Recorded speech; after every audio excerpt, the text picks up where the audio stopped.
So in this class we will be discussing exercise 9.2.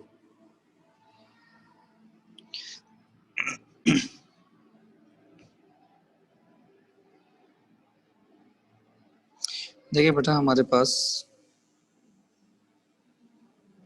Access है x और Y. इसमें आपको पता है कि ये 0 डिग्री होता है, ये 90 डिग्री होता है, ये 180 डिग्री होता है, ये 270 डिग्री होता है और ये वापस घूमकर 360 डिग्री होता है। अच्छा, एंगल जो हम कैलकुलेट करते हैं वो हम कैलकुलेट करते हैं एंटी क्लॉकवाइज, जिसमें आपको ये बात पता है कि भाई ये जो है वो एक्स पॉजिटिव है, यहाँ पर एक्स नेगेटिव है, ये वाई पॉजिटिव है और यहाँ पर वाई नेगेटिव है। ठीक है जनाब। अब देखें, x का ताल्लुक cos से है, y का ताल्लुक sin से है और sin अपॉन cos आपको पता है के बराबर होता है tan के। तो अगर मैं आपको दोबारा से बताता चलूं कि जनाब हमारे पास जो फर्स्ट क्वाड्रेंट है वो 0 से 90 डिग्री तक है, सेकंड क्वाड्रेंट जो है वो 90 से 180 तक, थर्ड क्वाड्रेंट जो है वो 180 से 270 तक और फोर्थ क्वाड्रेंट है जनाब 270 से 360 तक।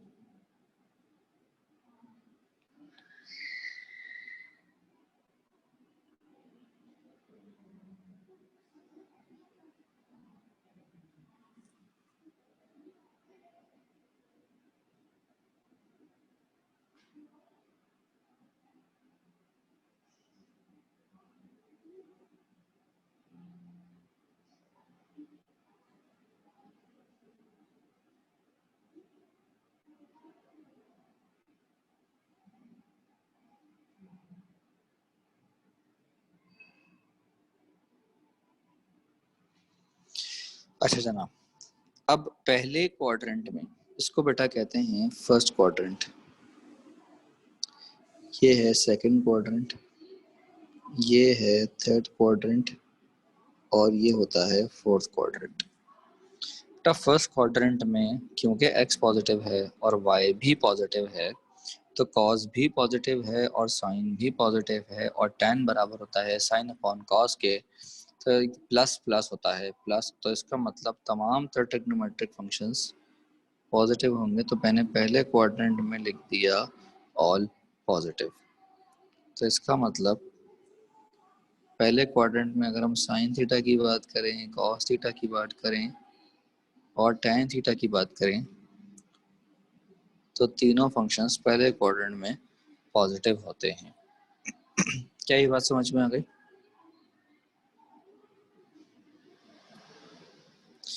अब अगर हम दूसरे क्वाड्रेंट की बात करते हैं तो x नेगेटिव है लेकिन y पॉजिटिव है, y का ताल्लुक साइन से है, तो इसका मतलब सिर्फ और सिर्फ साइन पॉजिटिव होगा, क्योंकि y पॉजिटिव है तो मतलब साइन पॉजिटिव है, x नेगेटिव है तो मतलब cos नेगेटिव है, और अगर कोई एक भी नेगेटिव होगा तो tan नेगेटिव ही आएगा, क्योंकि tan थीटा होता है sine theta upon cos theta.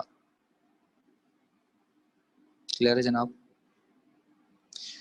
चौथे क्वाड्रेंट की बात करते हैं। चौथे में x पॉजिटिव है और y नेगेटिव है। x पॉजिटिव का मतलब जो cos की वैल्यू है वो पॉजिटिव है। ऑब्वियस सी बात है कि हमारे पास y नेगेटिव है तो इसका मतलब जो साइन है वो नेगेटिव होगा, और जब साइन नेगेटिव होगा तो साइन अपॉन कॉस करेंगे तो ऑब्वियस सी बात है tan भी नेगेटिव आएगा, क्योंकि साइन की वैल्यू नेगेटिव है और कॉस की वैल्यू पॉजिटिव है, प्लस माइनस जो है वो माइनस होता है। तीसरे क्वाड्रेंट में x भी नेगेटिव है, y भी नेगेटिव है, लेकिन अगर हम साइन अपॉन कॉस की बात करें तो साइन नेगेटिव है, कॉस नेगेटिव है, तो माइनस माइनस जो है वो प्लस हो जाएगा। तो इसका मतलब टेन थीटा की वैल्यू थर्ड क्वाड्रेंट में पॉजिटिव आएगी। तो इसका मतलब पहले क्वाड्रेंट में तमाम तर ट्रिग्नोमेट्रिक फंक्शंस पॉजिटिव होते हैं, दूसरे में जो है वो साइन पॉजिटिव होता है, तीसरे में tan पॉजिटिव होता है और चौथे में कॉस पॉजिटिव होता है। तो जनाब दूसरे में साइन पॉजिटिव था, बाकी नेगेटिव थे, तीसरे में tan पॉजिटिव था और बाकी नेगेटिव थे, और चौथे में कॉस पॉजिटिव था और बाकी नेगेटिव थे। क्या ये बात समझ में आ गई है? कोई मसला है इसमें?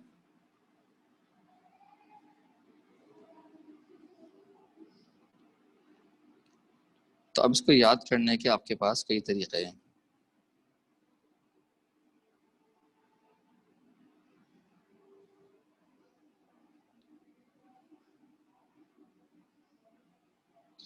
तो आप उसको याद करें, ए एस टी सी, जिस तरीके से आप याद करना चाहें याद कर लें। ए का मतलब है कि ऑल पॉजिटिव, एस का मतलब है कि साइन पॉजिटिव, टी का मतलब है कि टैन पॉजिटिव और सी का मतलब है कॉस पॉजिटिव।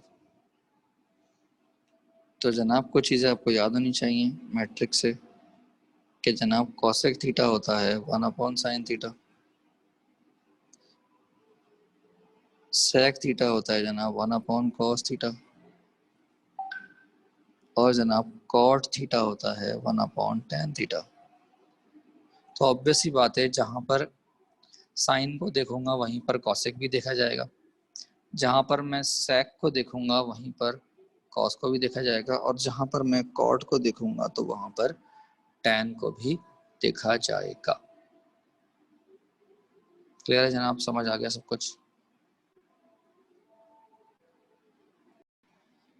ओके जनाब, अब हमारे पास जो क्वेश्चन आता है मेनली वो किस तरीके से आता है? वो आता है जनाब, find all the remaining trigonometric functions values if, मैंने आपसे कहा कि भाई साइन थीटा √3/2 के बराबर है and rho theta lies in second quadrant. अब मैं कहना क्या चाह रहा हूँ और किस तरीके से बात करना चाह रहा हूँ मैं आपको बता देता हूँ। देखें, 6 डिफरेंट ट्रिग्नोमेट्रिक फंक्शंस होते हैं, sine theta, cos theta, tan theta,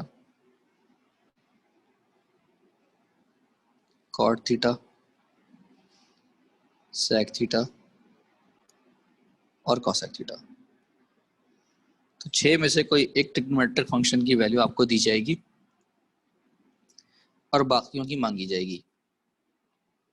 तभी हमें साइन थीटा की वैल्यू दी गई है और बाकियों की मांगी गई है। तो हमेशा इस सवाल को सॉल्व करने का तरीका क्या होगा? हमेशा एक ही तरीकाकार होगा कि वी वुड कंसिडर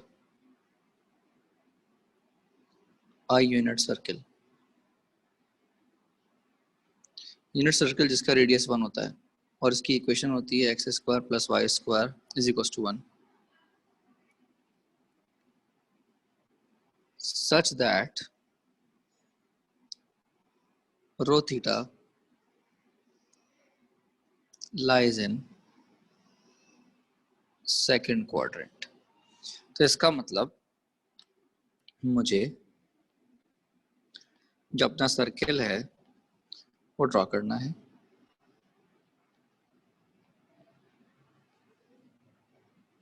तो जनाब आपके सामने एक अदद सर्किल ड्रॉ कर दिया मैंने, फिर इसके अंदर मैंने एक्स एक्सिस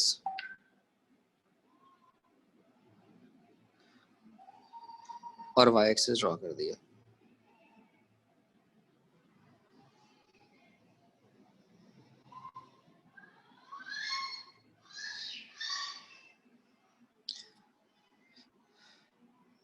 ठीक है जनाब, x axis y axis draw कर दिया। अब उसके बाद मुझे करना ये है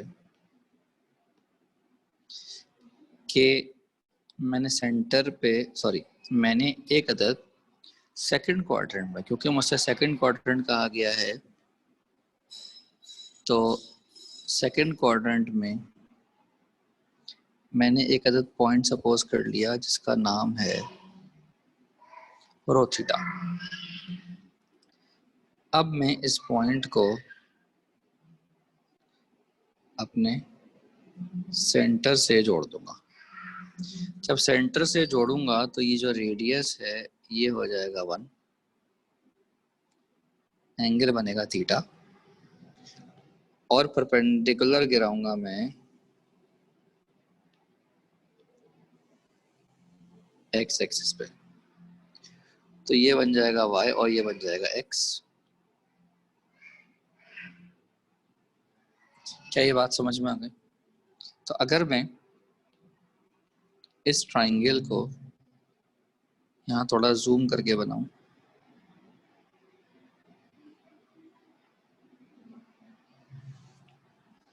तो आप देख सकते हैं कि ये परपेंडिकुलर था, ये थीटा था, ये 1 था, ये y था, ये x था, ऐसा ही। तो आपको पता है कि बेस यहाँ पर x के बराबर है, परपेंडिकुलर यहाँ पर y के बराबर है, और हाइपोटेन्यूज यहाँ पर 1 के बराबर है। क्या ये बात क्लियर है?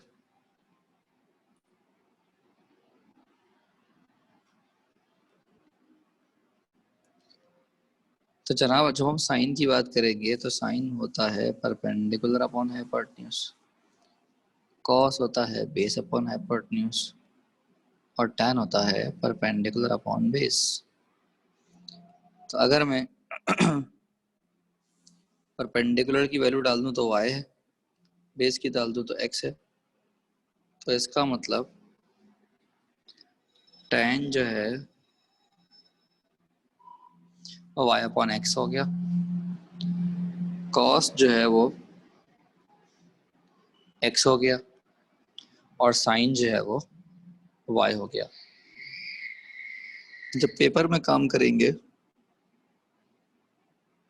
तो ये लाइन के राइट साइड पे जो भी कुछ लिखा है ये सब आपने लिखना होगा। क्या ये बातें क्लियर है? तो जनाब अब मैंने ये लिखा कि मुझे गिवन है, क्या गिवन है? साइन थीटा गिवन है √3/2। साइन थीटा का मतलब मुझे y पता है, तो y की वैल्यू मेरे पास आ गई √3/2। क्या ये बात क्लियर है? तो इसी तरीके से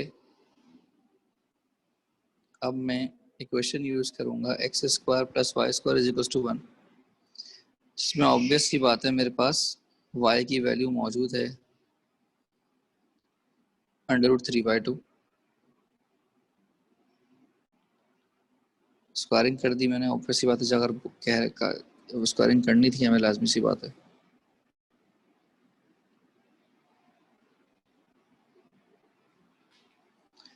तो जनाब जो 3/4 इधर प्लस हो रहा है वहाँ जाकर माइनस हो जाएगा। एलसीएम ले लीजिए और स्क्वायर हटाएंगे तो फिर हम रूट लगाएंगे, और रूट लगाया जाएगा तो प्लस माइनस लगाया जाएगा। अब हम यहाँ पर बताएंगे कि जनाब सिंस रो थीटा जो है वो लाई कर रहा था सेकंड क्वाड्रेंट में, और सेकंड क्वाड्रेंट में आपको ये बात पता है कि x की वैल्यू नेगेटिव होती है, तो इसीलिए देयरफॉर x की वैल्यू जो मैं यूज़ करूँगा वो -1/2 यूज़ करूँगा। जनाब x की वैल्यू आ गई, y की वैल्यू आ गई, अब मैं बनाऊंगा खूबसूरत सा रिजल्ट। तो रिजल्ट में मुझे क्या क्या बताना है? देखिए मेरे पास साइन की वैल्यू तो है, मुझे अब बतानी है कॉस की वैल्यू जो कि बराबर है x के। फिर मुझे बतानी है tan की वैल्यू जो कि बराबर है y अपॉन x के। फिर इसी तरीके से मुझे बतानी है वैल्यू कॉट की। तो जनाब सिर्फ कुछ भी नहीं करूँगा, वैल्यूज पुट करूँगा। x की वैल्यू है -1/2, जनाब y की वैल्यू है √3/2 और x की वैल्यू है -1/2। कैंसिलेशन कर लूँगा तो ये आ जाएगा -√3। तो जनाब अगर मुझे कॉट की वैल्यू निकालनी है तो ये बराबर होता है 1/tan थीटा के। इसका मतलब tan का जो भी तुमने आंसर निकाला है उसको उल्टा करके लिख दो। फिर मुझे वैल्यू चाहिए sec की, तो sec बराबर होता है 1/cos थीटा के। तो जो भी तुम्हारे पास cos की वैल्यू है उसको उल्टा करके लिख दो। और फिर मुझे वैल्यू चाहिए cosec थीटा की जो कि होता है जनाब 1/sin थीटा। तो इसका मतलब जो भी साइन की वैल्यू थी उसको उल्टा करके लिख दो। तो रिमेनिंग ट्रिग्नोमेट्रिक फंक्शंस तमाम तर मैंने निकाल दिए हैं। कोई मसला इस सवाल में? बात समझ में आ गई है? सब कुछ क्लियर है जनाब?